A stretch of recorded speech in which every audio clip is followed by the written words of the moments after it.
అభినందన. ఈ పేరు చెప్పగానే ఇళయరాజా గారి సంగీతం, ఆత్రేయ గారి సాహిత్యం, బాలు జానకమ్మ గార్ల గాత్రం, అశోక్ కుమార్ గారి ఛాయాగ్రహణం, దర్శకత్వం ఇవన్నీ ముందుగా గుర్తుకొస్తాయి.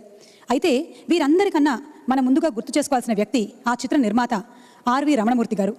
అనివార్య కారణాల వల్ల సినిమా పూర్తవడం ఆలస్యమైన అవరోధాలన్నింటినో అధిగమించి విడుదల చేసిన తర్వాత ఓ మహాసంకల్పంతో అంతవరకు ఎవరూ చేయని విధంగా పబ్లిసిటీని చేసి విజయాన్ని ఘన విజయంగా మార్చారు వారు.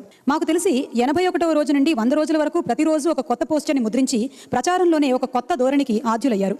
ఈ సందర్భంగా ఆ శేషకీర్తికి నివాళులు అర్పిస్తూ బాలు గారిని, కల్పన గారిని వేదిక మీదకి ఆహ్వానిస్తున్నాం.